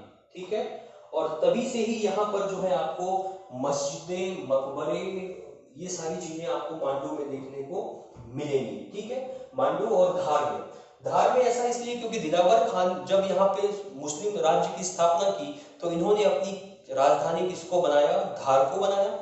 इनके उपरांत जब इनकी गद्दी पर बैठते हैं कौन? होशंग शाह। ठीक है, जिनको हम हुसैन शाह के नाम से भी जानते हैं। जब होशंग शाह यहाँ पर गद्दी पे बैठते हैं तो वो अपनी राजधानी किसको बनाते हैं? मांडू को। ठीक है, इसलिए आप पढ़ते हैं कि जो होशंग शाह का मकबरा है वो कहाँ पर है? मांडू में है। ठीक है, तो कहने का मतलब जो ये मलिक मुगीस की मलिक मुगीस की मस्जिद अवस्थिति है, कहाँ स्थित है? अब ऑप्शन देखते हैं, धार में, रतलाम में, बैतूल में, मांडू में। ठीक है, तो अब आपको थोड़ा सा दिमाग यहाँ पर ये लगाना है कि दिलावर खान ने तो स्वतंत्र राज्य की स्थापना की, इन्होंने राजधानी किसको बनाया था? धार को बनाया था। इसके बाद राजधानी कहाँ परिवर्तित हो गई? होशंग शाह के टाइम पर मांडू में। अब जो निर्माण कार्य होगा वो मोस्टली कहां पर होगा? वो होगा आपके मांडू में। ठीक है, तो चाहे वो मलिक मुगीस का मकबरा हो, चाहे वो कमाल मौला का मकबरा हो, चाहे वो लाट मस्जिद हो, इन सब का निर्माण कहां पर करवाया गया? मांडू में करवाया गया। ठीक है, तो इसका भी ऑप्शन क्या होगा सही? मांडू, कि मलिक मुगीस का मकबरा कहां पर है, मस्जिद कहां पर है? मांडू में है। ठीक है, इसके बाद क्वेश्चन नंबर 75 कि सुंग वंश के वंशज किस स्थान से संबंधित थे? अब जब शुंगों को हम पढ़ते हैं तो उससे पूर्व की कथा प्रचलित है कि शुंगों से पहले जो है तो मौर्य साम्राज्य का शासन चल रहा होता है, और शुंग के जो पूर्वज हुआ करते थे, जो हम मौर्योत्तर काल में जब हम शुंगों को पढ़ते हैं तो वहां पर फिर हम पढ़ते हैं कि शुंग वंश का संस्थापक जो है वो पुष्यमित्र शुंग है। लेकिन ऐसा नहीं है, इनके भी पूर्वज थे। तो पूछा है आपसे ये कि शुंग वंश के जो पूर्वज थे उनका संबंध मध्य प्रदेश के किस जिले से था? तो ऑप्शन है आपके पास कि विदिशा, उज्जैन, सांची और त्रिपुरी। तो इसका जो आंसर है वो होता है यहाँ पर ऑप्शन नंबर बी, उज्जैन, कि शुंग वंश के जो वंशज हैं उनका संबंध मध्य प्रदेश के उज्जैन जिले से था। ऐसा क्यों? क्योंकि अब थोड़ा से पहले चलिए मौर्य काल में। ठीक है, मौर्य काल में क्या था कि ये जो शुंगों के पूर्वज थे ये पुरोहित का काम किया करते थे यहाँ पर। ठीक है, लेकिन जब अशोक के काल में इन सब कामों को बंद कर दिया गया तो धीरे धीरे ये अपना मूल काम छोड़ करके वो फिर सैनिक कार्य में भर्ती होने लग गए। और धीरे धीरे इधर जब अशोक की मृत्यु हुई तो मौर्य काल का जब ह्रास चालू हुआ तो इनकी शक्ति में क्या हुआ? धीरे धीरे उभार आता गया। और एक समय पर ऐसा आया कि मौर्य वंश के अंतिम शासक बृहद्रथ की हत्या करके पुष्यमित्र शुंग ने फिर नए शुंग वंश की स्थापना की। ठीक है, तो इनका जो मूल संबंध था शुंग वंशों के पूर्वजों का, वो संबंध कहां से मिलता है? मध्य प्रदेश के उज्जैन जिले से। फिर क्वेश्चन नंबर 76 है कि मंडला के किले में राज राजेश्वरी की स्थापना किसने करवाई? ठीक है, तो यहाँ पर आपको पता होगा कि राज राजेश्वरी की स्थापना एक मंदिर है जहां मध्य प्रदेश के मंडला जिले में। तो मंडला, चूंकि अब ऑप्शन देखते हैं यहाँ पर, ऑप्शन है बघेल राजा ने, राजा नरेंद्र शाह ने, निजाम शाह ने और राजा विक्रमादित्य ने। तो इसका जो ऑप्शन है ए, बघेल राजा ने ही मंडला के किले में राजा राजेश्वरी देवी की प्रतिमा या कहें मंदिर का निर्माण वहां पर करवाया था। ठीक है, तो क्वेश्चन नंबर 76 का ऑप्शन नंबर ए सही होगा। क्वेश्चन नंबर 77 कहता है कि भीमबेटका किसके लिए प्रसिद्ध है। ठीक है, तो हमने इसके बारे में पहले भी काफी बात की। अब ऑप्शन देखते हैं कि गुफाओं के शैलचित्र, खनिज, बौद्ध प्रतिमाएं, सोन नदी का उद्गम स्थल। ठीक है, तो गुफाओं का शैलचित्र बिल्कुल हमने पढ़ा है कि जो भीमबेटका है वो मध्य प्रदेश के रायसेन जिले में है। यहाँ यह एक प्रागैतिहासिक कालीन पुरास्थल है। यहाँ पर हमें गुफाओं में जो है तो दीवारों पर हमें चित्र मिले हुए हैं। ठीक है, जो कि प्रागैतिहासिक काल के हैं। तो ये एक ऑप्शन है आपका गुफाओं में शैलचित्र कि गुफा में वहां में जो अंदर पत्थर है वहां पर हमें जो है पेंटिंग के रूप में कुछ चीजें मिलती है कि एक व्यक्ति है वो धनुष बाण लिए खड़ा हुआ है, कुछ जानवर जो है उनके चित्र बने हुए हैं। इसका मतलब है कि वह व्यक्ति जो है उन जानवरों का शिकार कर रहा है। कुछ ऐसे प्रकार के हमें वहां पर चित्र देखने मिलते हैं। इसके बाद ऑप्शन बी है खनिज हो नहीं सकता है। ठीक है, इसके बाद है बौद्ध प्रतिमाएं भी नहीं है। ऑप्शन नंबर डी सोन नदी का उद्गम स्थल, ये भी नहीं है क्योंकि सोन नदी कहां से निकलती है, आपके अमरकंटक से निकलती है, अनूपपुर जिले से। ठीक है, तो इसलिए 77 का क्वेश्चन नंबर ए जो है वो गुफाओं के शैलचित्र, ये सही होगा जो मध्य प्रदेश के रायसेन जिले में है। ऑप्शन नंबर 78 तात्या टोपे को कहां फांसी दी गई। ठीक है, ऑप्शन है आपका ग्वालियर, जबलपुर, शिवपुरी और दतिया। तो दोस्तों तात्या टोपे, इनका जो मूल नाम है, कई बार एग्जाम में पूछा गया है मध्य प्रदेश लोक सेवा आयोग के द्वारा कि तात्या टोपे का मूल नाम क्या था। तो इनका मूल नाम मिलता है रामचंद्र पांडुरंग। ठीक है, रामचंद्र पांडुरंग तात्या टोपे का मूल नाम था। अब इन्होंने जो है तो 1857 की जब क्रांति हुई तो इन्होंने रानी लक्ष्मीबाई का साथ दिया था ग्वालियर दुर्ग को जीतने में, और अंततः इन्हें सफलता भी प्राप्त हुई थी ग्वालियर दुर्ग को जीतने में। लेकिन फिर अंग्रेजों ने क्या किया, उनसे उस किले को छीन लिया और इनको फिर जो है तो निर्वासित जीवन व्यतीत करना पड़ा। लेकिन 1-2 साल के उपरांत ही 18 अप्रैल 1859 में 1859 में इनको पकड़ लिया गया और पकड़ने के उपरांत शिवपुरी में इन्हें फांसी की सजा दे दी गई। ठीक है, तो कहां पर फांसी दी गई थी, शिवपुरी जिले में। ठीक है, तो इसका आंसर क्या होगा, 78 का आंसर होगा ऑप्शन सी, शिवपुरी में 18 अप्रैल 1859 को इनको जो है फांसी की सजा दे दी गई थी। इसके बाद क्वेश्चन नंबर 79, स्वतंत्रता आंदोलन के समय माखनलाल चतुर्वेदी द्वारा कौन सा आंदोलन चलाया गया। ठीक है, झंडा सत्याग्रह, जंगल सत्याग्रह, कसाई खाना आंदोलन, लाल सेना आंदोलन। तो हमने झंडा सत्याग्रह के बारे में पढ़ा था कि झंडा सत्याग्रह का जो प्रारंभ हुआ था वो 1923 में जबलपुर से प्रारंभ किया गया। इनमें माखनलाल चतुर्वेदी का कोई ऐसा खास योगदान नहीं था। इसके बाद जंगल सत्याग्रह की बात करें, जंगल सत्याग्रह की शुरुआत भी जो है तो बैतूल जिले से की गई। घोड़ा डोंगरी नामक स्थान से आदिवासियों ने वहां पर जंगल सत्याग्रह चलाया था, जबकि नागपुर से जो है आपके दुर्गादास मेहता ने जंगल सत्याग्रह चलाया। इसके बाद ऑप्शन सी है कसाई खाना आंदोलन और लाल सेना आंदोलन। ठीक है, तो मध्य प्रदेश के इतिहास के संदर्भ में लाल सेना आंदोलन का हमें कोई भी ऐसा व्याख्यान नहीं मिलता है, तो इसलिए अब ऑप्शन सी पर थोड़ा सा ध्यान देते हैं, कसाई खाना आंदोलन। तो कसाई खाना आंदोलन था क्या, ये बात है दोस्तों 1920 की। 1920 में क्या था, हमारा जो भारत था वो गुलाम था अंग्रेजों का। 1920 में सागर जिले के रतौला नामक स्थान पर, सागर जिले के रतौला या रतौना नामक स्थान पर हुआ क्या कि एक कसाई खाने खुलवाए जाने के लिए अंग्रेज अधिकारियों ने एक कानून पारित कर दिया कि इन जगहों पर कसाई खाने खुलवाए जाएंगे। और इन कसाई खानों में होता क्या है, ये तो आपको भी शायद पता होगा कि कसाई खाने में जो है तो गौ हत्या की जाती है। और इनका लक्ष्य भी इनको दिया गया कि कसाई जो रतौना की कसाई खाने हैं, यहाँ पर लगभग प्रतिदिन 2500 गायों की हत्या की जाएगी।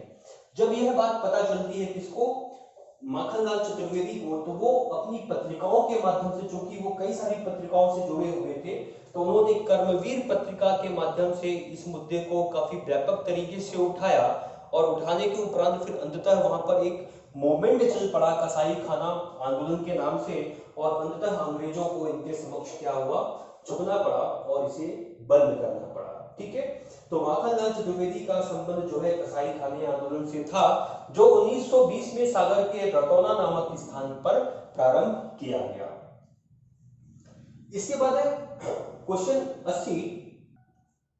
ठीक है, क्वेश्चन नंबर 80 है कि तुमैन अभिलेख कहां स्थित है। तुमैन अभिलेख है, ये एक गुप्तकालीन अभिलेख है, ये कहां स्थित है।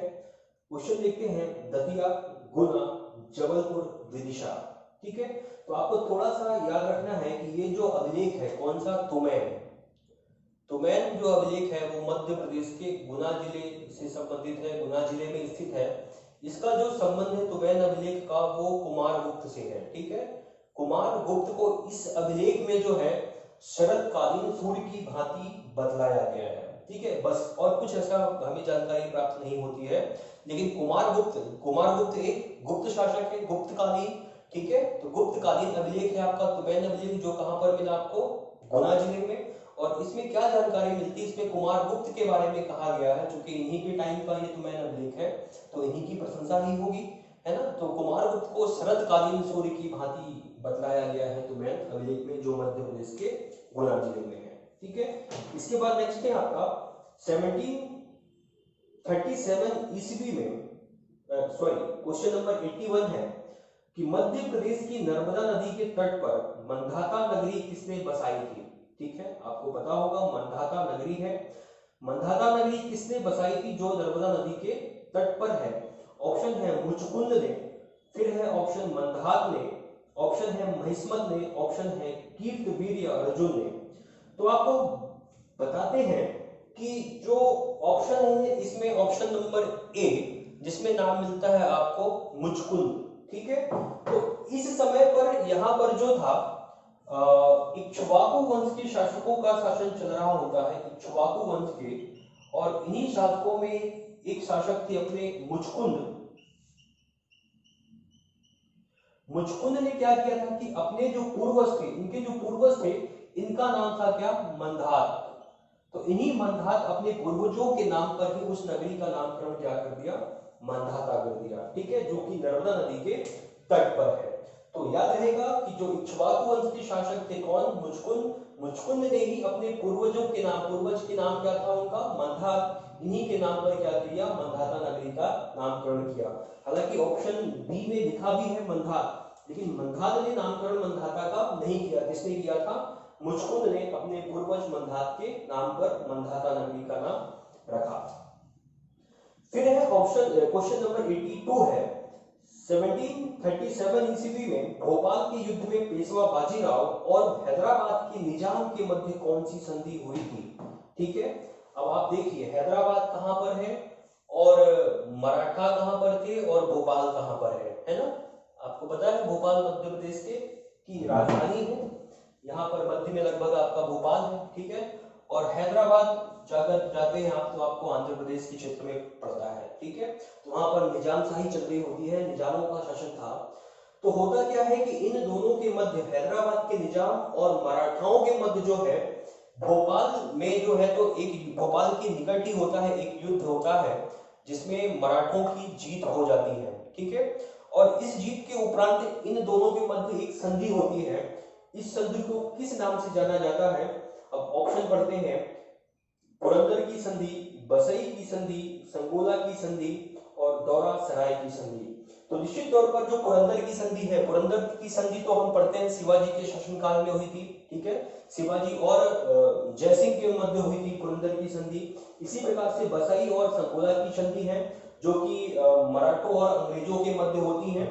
और लेकिन जो दौरा सराय की संधि है ये जो है ये आपके मराठाओं और निजाम के मध्य होती है। ठीक है, मराठाओं और निजाम के मध्य कौन सी संधि होती है, दौरा सराय की संधि, जिसमें यह कहा जाता है कि जो चंबल नदी है, चंबल नदी और नर्मदा नदी के जो मध्य का क्षेत्र है, ये पूरा का पूरा क्षेत्र, ये क्षेत्र जो है वो अब मराठाओं के स्वामित्व में आ जाएगा। ठीक है, पहले ये किसके स्वामित्व में था? हैदराबाद के निजाम के स्वामित्व में। अब जो है ये क्षेत्र मराठाओं का यहाँ पर स्वामित्व जो है स्वीकार कर लिया गया दौरा सराय की संधि के उपरांत। अर्थात क्वेश्चन नंबर 82 का ऑप्शन नंबर डी सही होगा। अब 83 क्वेश्चन है कि भारत में इंग्लैंड का कौन सा दूत जहांगीर के पीछे अजमेर से चलकर मांडू आया था? ठीक है, ऑप्शन है Clive, Thomas Roe, Lord actor और क्लाइड। तो इसमें मिलता है आपका टॉमस रो। यही टॉमस रो है जो जहांगीर को काफी खुश कर देता है। ठीक है, और बाद में सैनिक छावनी स्थापित करने के लिए भी, अपनी फैक्ट्री लगाने के लिए वो उनसे परमिशन मांग कर ले आता है। यही वो टॉमस रो है। ठीक है, तो जहांगीर के पीछे अजमेर से मांडू आया था, ऑप्शन बी टॉमस रो। फिर 84 है, किस प्रमाण से इस तथ्य की पुष्टि होती है कि बौद्ध धर्म को राजकीय संरक्षण प्राप्त था किंतु अन्य सभी धर्मों को फलने फूलने की अनुमति थी? तो हेलियोडोरस के स्तंभ से, गुर्जरा अभिलेख से, मस्की से और त्रिपुरी अभिलेख से। तो यहाँ पर जो ऑप्शन सही है आपका वो है आपका हेलियोडोरस के स्तंभ से। ठीक है, हेलियोडोरस का स्तंभ से आपको इस बात की जानकारी मिलती है, जबकि गुर्जरा अभिलेख, मस्की अभिलेख, त्रिपुरी अभिलेख, गुर्जरा अभिलेख आपके दतिया जिले में है, मध्य प्रदेश के दतिया जिले में, जिसमें अशोक के नाम का उल्लेख मिलता है आपको कि देवा नाम प्रियदर्शी अशोक राजस। तो ये नाम का उल्लेख मिलता है आपको दतिया के गुर्जरा अभिलेख में। ठीक है, तो इस 84 क्वेश्चन का सही आंसर होगा ए, हेलियोडोरस का स्तंभ से। 85 क्वेश्चन है कि मध्य प्रदेश के किस जिले के शिलालेख में मोहम्मद तुगलक का उल्लेख है? ठीक है, तो ऑप्शन है दमोह जिले के बरियागढ़ के अभिलेख में, फिर है दतिया के गुर्जरा अभिलेख से, विदिशा के हेलियोडोरस के स्तंभ से और सागर के एरड़ अभिलेख से। तो यहाँ पर देखते हैं दमोह जिले का बरियागढ़ का शिलालेख। तो ये जो ऑप्शन है आपका ये बिल्कुल सही है कि दमोह जिले के बरियागढ़ शिलालेख से ही हमें जो है मोहम्मद तुगलक के नामों का उल्लेख मिलता है। ठीक है, याद रहेगा, बरियागढ़ का अभिलेख है दमोह जिले में और यहीं से हमें मोहम्मद तुगलक के नामों का, साथ ही उसके कार्यों का उल्लेख मिलता है। यहाँ पर उल्लेख मिलता है कि मोहम्मद तुगलक ने गौ वंश के लिए वहां पर कई सारी धर्मशालाएं बनवाई, उद्यान बनवाए, कुओं का निर्माण करवाया। इन सब की जानकारी हमें बरियागढ़ के अभिलेख से प्राप्त होती है जो मध्य प्रदेश के दमोह जिले में है। ठीक है, तो ऑप्शन नंबर ए सही होगा। फिर बात करें इसी क्वेश्चन के ऑप्शंस में कि दतिया के गुर्जरा अभिलेख, मैंने आपको भी बताया कि यह जो है गुर्जरा अभिलेख दतिया में है, इसमें अशोक के नाम का उल्लेख मिलता है। ठीक है, प्रियदर्शी अशोक राजस के नाम से मिलता है, देवा नाम प्रियदर्शी अशोक राजस। और विदिशा की हेलियोडोरस के स्तंभ से हमें गरुड़ स्तंभ की जानकारी प्राप्त होती है, भागवत धर्म के बारे में जानकारी देने वाला पहला पूरा अभिलेखी साक्ष्य है आपका हेलियोडोरस का स्तंभ। और सागर के एरड़ से हमें सती प्रथा के बारे में पहली जानकारी मिलती है। ठीक है, भानुगुप्त के समय पर उनका एक सेनापति गोपराज की जब मृत्यु होती है युद्ध के उपरांत, तो उनकी पत्नी के द्वारा पहली बार सती होने का प्रमाण हमें मिलता है कहां पर? सागर के एरड़ अभिलेख से ही। ठीक है, तो क्वेश्चन नंबर 85 का ऑप्शन नंबर ए सही होगा, दमोह जिले के बरियागढ़ के शिलालेख में। फिर 86 कौन से राजा ध्रुपद संगीत के संरक्षक थे? ध्रुपद संगीत के संरक्षक थे राजा मानसिंह तोमर, राजा अशोक, राजा भोज, इनमें से कोई नहीं। तो राजा अशोक जो है वो मौर्यकालीन है। ठीक है, इनको ध्रुपद गायन से कोई उस समय पर था नहीं, कुछ ऐसा तात्पर्य इनका। ठीक है, राजा भोज की बात करें तो राजा भोज एक उन्हें तो स्वयं कवि की उपाधि मिली थी। ठीक है, लेकिन उनका जो मुख्य फोकस था, जो जोर था, वो साहित्य लेखन में था। उन्होंने स्वयं कई सारी किताबें लिखी थी, है ना, प्रकाश मंजरी, सरस्वती कंठाभरण इत्यादि नामक बहुत सारी किताबों का उन्होंने स्वयं रचना भी किया था। तो निश्चित तौर पर राजा भोज, राजा अशोक यहाँ पर ऑप्शन में हम नहीं देखेंगे, लेकिन राजा मानसिंह तोमर जो है यहाँ पर इस क्वेश्चन का सही आंसर होगा राजा मानसिंह तोमर। तो राजा मानसिंह तोमर ही वो व्यक्ति हैं, जैसे हमने बात की थी कि 15वीं या 16वीं शताब्दी में इन्होंने गुजरी महल का निर्माण करवाया था अपनी पत्नी मृगनयनी के लिए, और साथ ही एक मान मंदिर का भी निर्माण करवाया था राजा मान सिंह तोमर ने ग्वालियर में। ठीक है, तो इन्होंने ध्रुपद संगीत को संरक्षण भी प्रदान किया था। ठीक है, तो क्वेश्चन नंबर 86 का ऑप्शन नंबर ए सही होगा। फिर 87 में देखें कि मालवा में स्वतंत्र मुस्लिम सल्तनत काल का संस्थापक कौन था। अब देखिए फिर से ये क्वेश्चन आ गया है ना, कि मालवा में स्वतंत्र मुस्लिम सल्तनत काल का संस्थापक कौन था। ऑप्शन है होशंग शाह, बाज बहादुर, मोहम्मद खिलजी और दिलावर खां। तो हमने आपको पहले भी बताया है कि मालवा में स्वतंत्र मुस्लिम साम्राज्य की स्थापना कौन करता है, दिलावर खां, और अपनी कैपिटल बनाता है धार को, और उसके उपरांत उसका पुत्र गद्दी पर बैठता है जिसका नाम मिलता है होशंग शाह, और वह अपनी कैपिटल बनाता है मांडू को। ठीक है, यहाँ पर ऑप्शन डी जो है दिलावर खां वो सही होगा। उसी ने मालवा में स्वतंत्र मुस्लिम साम्राज्य की स्थापना की थी। उसके बाद गुजरी महल किसने बनवाया, फिर से वही क्वेश्चन आया। ऑप्शन है सूरत सेन, मानसिंह, तेजकर्ण, अकबर। गुजरी महल अभी मैंने बताया था आपको, गुजरी महल का निर्माण राजा मानसिंह ने किया था अपनी पत्नी मृगनयनी के लिए। ठीक है, तो यहाँ पर ऑप्शन बी सही होगा, गुजरी महल किसने बनवाया, मानसिंह ने। फिर नरवर किला किसकी प्रणय गाथाओं के कारण चर्चा में है। नरवर का किला कहां पर है, ये किला है मध्य प्रदेश के शिवपुरी जिले में, जहां पर नल दमयंती की कथाओं का ये गवाह रहा है नरवर का किला। ठीक है, और समानतः कहा जाता है कि इन्हीं के नाम पर जो नल राजा थे उस समय पर, और इनकी पत्नी थी दमयंती। ठीक है, जो नर राजा के नाम पर ही उस किले का नाम पड़ा था नरवर। ठीक है, इसमें ऑप्शन देखें तो नरवर का किला किसकी प्रणय गाथाओं के कारण चर्चा में है, हीर रांझा, ढोला मारू, नर दमयंती और मानसिंह गुर्जरी। तो मानसिंह गुर्जरी का संबंध तो ग्वालियर से है। ठीक है, ढोला मारू एक ये लोक कथा है जो कि राजस्थान में प्रचलित है। ठीक है, हीर रांझा ये एक साहित्य के पात्र है ये, और साथ ही नल दमयंती, तो यहाँ पर राइट आंसर होगा ऑप्शन सी, नल दमयंती की प्रणय गाथाओं के कारण चर्चा में है नरवर का किला जो मध्य प्रदेश के शिवपुरी जिले में है। ठीक है, फिर तिगवा के विष्णु मंदिर का संबंध किस काल से। मैंने भी आपको बताया था कि तिगवा का जो विष्णु मंदिर है वो कहां से प्राप्त हुआ, मध्य प्रदेश के जबलपुर से, और ये जो मंदिर था ये गुप्त कालीन था। ठीक है, तो निश्चित तौर पर इसका जो क्वेश्चन नंबर 90 का आंसर होगा बी, गुप्त कालीन मंदिर है। ठीक है, फिर क्वेश्चन नंबर 91 है 1857 के स्वतंत्रता संग्राम में किस राजवंश ने अंग्रेजों की सर्वाधिक सहायता की थी। तो निश्चित तौर पर ये शायद मुझे समझ है कि आप सब जानते होंगे, ऑप्शन पढ़ता हूं, ग्वालियर का के सिंधिया, इंदौर के होलकर, नागपुर के भोसले और रामगढ़ के लोधी। ठीक है, तो कहीं ना कहीं ये जो हमें देखने मिलते हैं इनमें से ग्वालियर के सिंधिया। ठीक है, क्योंकि 1857 की क्रांति में जब रानी लक्ष्मीबाई जो है और टाटा टोपे मिलकर के ये अंग्रेजों के खिलाफ लड़ रहे थे, उस समय पर वहां के जो सेनापति था ह्यूरोज, उसकी मदद की थी ग्वालियर के सिंधियाओं ने ही। तो इस कारण यहाँ पर जो ऑप्शन नंबर ए है कि ग्वालियर के सिंधियाओं या सिंधिया शासकों ने 1857 की क्रांति के उपरांत अंग्रेजों की सर्वाधिक सहायता की थी। ठीक है, 91 का ए। फिर 92 क्वेश्चन है कि अमझेरा रियासत का संबंध किस जिले से है। अमझेरा रियासत, तो यहां पर भी एक बड़े वीर योद्धा थे जिनका नाम है राजा बख्तावर सिंह। राजा बख्तावर सिंह का संबंध अमझेरा रियासत से था। ठीक है, ये अमझेरा रियासत के शासक थे राजा बख्तावर सिंह, और इन्होंने भी 1857 की क्रांति के संबंध अंग्रेजों के समय पर अंग्रेजों से इन्होंने विद्रोह कर दिया। ठीक है, तो नाम याद रखिएगा कि अमझेरा रियासत का संबंध जो है राजा बख्तावर से है, और ये कहां पर थी, ये मध्य प्रदेश के धार जिले में थी। ठीक है, इसके बाद क्वेश्चन नंबर 93 है कि निम्नलिखित में से कौन से स्वतंत्रता सेनानी या सेनानियों का जन्म मध्य प्रदेश में हुआ है।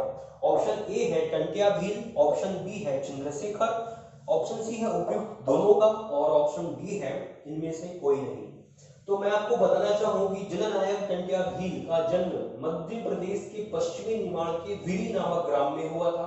पश्चिमी निमाड़ का मतलब है खरगोन में। ठीक है, वर्तमान खरगोन के विरी नामक ग्राम में जननायक टंट्या भील का जन्म हुआ था, जबकि और इनका जन्म 1842 में हुआ था। ठीक है, जबकि चंद्रशेखर आजाद का जो जन्म था वो अलीराजपुर के भावरा ग्राम में हुआ था 1906 में। तो कहने का मतलब इन दोनों महापुरुषों का जन्म जो है वो मध्य प्रदेश की भूमि में हुआ है, इसलिए ऑप्शन नंबर सी सही होगा कि उपयुक्त दोनों। ठीक है, कि आदिवासियों की ये के नेता हुआ करते थे जननायक टंट्याभील, और 1857 की क्रांति से पहले ही इन्होंने अंग्रेजों को नाको चने चबा दिए थे। चलिए फिर क्वेश्चन है 94 कि भरूच के स्तूप की खोज किसने की? कनिंघम ने, स्मिथ ने, मार्शल ने, दयाराम साहनी ने। तो इनमें से जो मार्शल है, जो दयाराम साहनी है, इनका जो संबंध है वो हड़प्पा सभ्यता की खोज से है ना, कि मार्शल उस समय पर क्या थे, पुरातत्व विभाग के अध्यक्ष थे, जबकि दयाराम साहनी ने जो है हड़प्पा नामक स्थान की खोज की। इसी प्रकार कनिंघम महोदय हैं जिन्होंने भरूच स्तूप की खोज की थी 1873 ईस्वी में। ठीक है, याद रहेगा 1873 ईस्वी में अलेक्जेंडर कनिंघम महोदय ने मध्य प्रदेश के सतना जिले में जो है भरूच स्तूप की खोज की थी, लेकिन भरूच स्तूप के सिर्फ अभी कुछ अवशेष ही वहां पर आपको देखने मिलेंगे।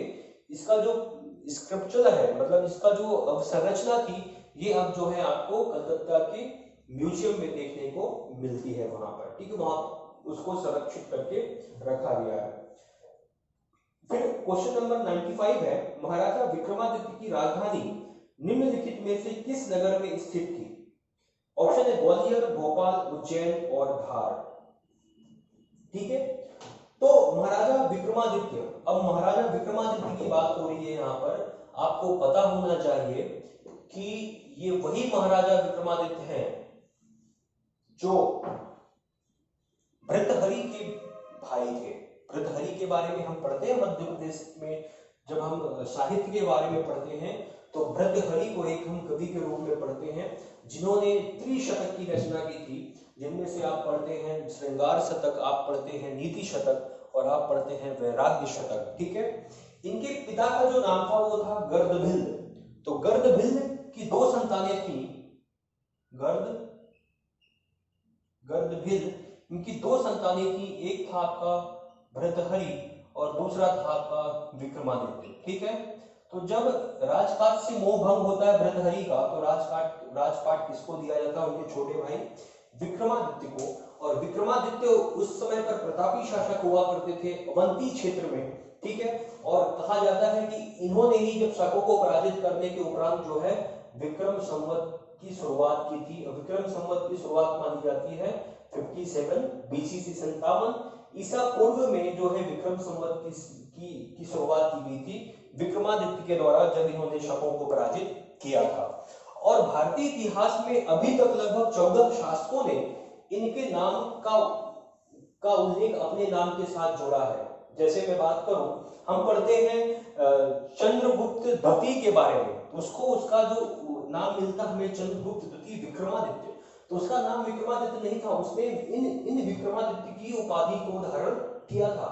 हम पढ़ते हैं हेमचंद्र के बारे में, हेमचंद्र का मतलब हेमू के बारे में, जिसने पानीपत की द्वितीय लड़ाई लड़ी थी अकबर के साथ, तो उसने भी विक्रमादित्य की उपाधि धारण की। इस प्रकार से कुल प्राचीन अगर भारत की बात किया जाए तो कुल 14 राजाओं ने, अभी तक कुल 14 राजाओं ने जो है इनके नाम की उपाधि के रूप में उन्होंने अपने नाम के साथ जोड़ा था। ठीक है, तो याद रहेगा कि किस क्षेत्र नगर में स्थित इनकी राजधानी, तो वो था आपका उज्जैन। ठीक है, उज्जैन या अवंती के क्षेत्र पर ही इन्होंने शासन किया था। अब इन्हीं के बारे में काफी सारी लोक कथाएं प्रचलित है, जैसे आपको जाना होगा कि आप पढ़ते हैं सिंहासन बत्तीसी, है ना, बेताल पच्चीसी, ये काफी सारे सीरियल भी इनके ऊपर बन चुके हैं। तो इनका संबंध भी किससे रहा है? इन्हीं विक्रमादित्य से रहा है। ठीक है, क्वेश्चन नंबर 96 है, अलाउद्दीन खिलजी ने किस किले का जीर्णोद्धार करवाया? तो ऑप्शन है नरवर का किला, मंदसौर का किला, आसिरगढ़ का किला और अजयगढ़ का किला। ठीक है, मंदसौर का किला मंदसौर में है, आसिरगढ़ का किला बुरहानपुर में है, नरवर का किला आपका और अजयगढ़ का किला ये पन्ना में है। तो अलाउद्दीन ने किस किले का जीर्णोद्धार करवाया? अब अलाउद्दीन जो है ये दिल्ली सल्तनत कालीन शासक है, और ये जब देवगिरी पर आक्रमण करने के लिए जा रहे थे या देवगिरी अभियान के लिए जा रहे थे, तो इन्होंने अब बीच में रुकने के लिए इन्होंने मंदसौर किले का क्या किया था? जीर्णोद्धार करवाया था। तो ऑप्शन नंबर जो बी है मंदसौर का किला वो सही है। फिर क्वेश्चन नंबर 97 है, शेषशाही तालाब कहां स्थित है? शेषशाही तालाब ऑप्शन है बांधवगढ़, उद्यान उमरिया, नरवर का किला शिवपुरी, ओरछा का किला और नरसिंहगढ़ के किले में। तो आपको बताना चाहते हैं कि जो शेषशाही का तालाब है वो बांधवगढ़ के किले में स्थित है, ठीक है। और जो बांधवगढ़ का किला है वो अब किसके अधीन आता है, बांधवगढ़ राष्ट्रीय उद्यान के। इसलिए यहाँ पर ऑप्शन नंबर ए जो है वो सही होगा, ठीक है, कि शेषशाही का तालाब कहाँ है, बांधवगढ़ के किले या बांधवगढ़ उद्यान में। क्वेश्चन नंबर 98 है, निम्न में से कौन सा किला पत्थरों पर नक्काशी के लिए प्रसिद्ध है। तो अजयगढ़ का किला, ओरछा का किला, मंडला का किला, ग्वालियर का किला। तो यहाँ पर ऑप्शन नंबर ए में है अजयगढ़ का किला, मतलब अजयगढ़ का किला है पन्ना में। तो पन्ना का जो किला है वो पत्थरों पर नक्काशी के लिए जाना जाता है। क्वेश्चन नंबर 99 है कि अकबर ने 1561 में किसे हराकर मालवा पर अधिकार किया था। अब फिर वही बात है, 1561 में अकबर ने किसे हराकर मालवा पर अधिकार किया। तो अभी हमने कुछ देर पहले पढ़ा था कि सारंगपुर की लड़ाई बाज बहादुर और अकबर के मध्य हुई थी, जिसमें बाज बहादुर जो है युद्ध भूमि छोड़ करके वो भाग चुके थे और यह लड़ाई फिर किसने जीती थी, अकबर ने, ठीक है। तो किसको हराया होगा, बाज बहादुर को। तो ऑप्शन नंबर डी है आपका बाज बहादुर। तो 99 क्वेश्चन का ऑप्शन नंबर डी सही होगा।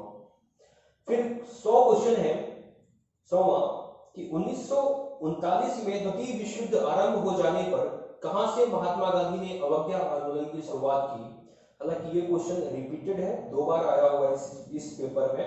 तो इसका आंसर भी है आपका ऑप्शन नंबर ए जबलपुर, ठीक है, कि महात्मा गांधी ने जबलपुर से जो है 1939 में द्वितीय विश्व युद्ध आरंभ हो जाने पर अवज्ञा आंदोलन की शुरुआत की थी, ठीक है। तो इस प्रकार से ये आपका पेपर का डिस्कशन मध्य प्रदेश के इतिहास जो पेपर 29/11/2020 को हुआ था वो कंप्लीट होता है। और उम्मीद करता हूं कि आपको समझ में आया होगा, क्योंकि एक क्वेश्चन से निकलकर हमारे समक्ष कई सारी जानकारियां सामने आ जाती हैं, ठीक है। तो इसी प्रकार से जो ये पेपर होते जाएंगे अरस्तु आईएएस एकेडमी के द्वारा, ठीक है, प्रारंभिक परीक्षा के लिए। जैसे अब नेक्स्ट जो क्वेश्चन है पेपर होगा वो मध्य प्रदेश का कला और साहित्य से संबंधित होगा। तो पेपर हो जाने के बाद फिर उसका डिस्कशन आप लोगों के सामने लाया जाएगा, ठीक है। तो चलिए, जय हिंद, जय भारत।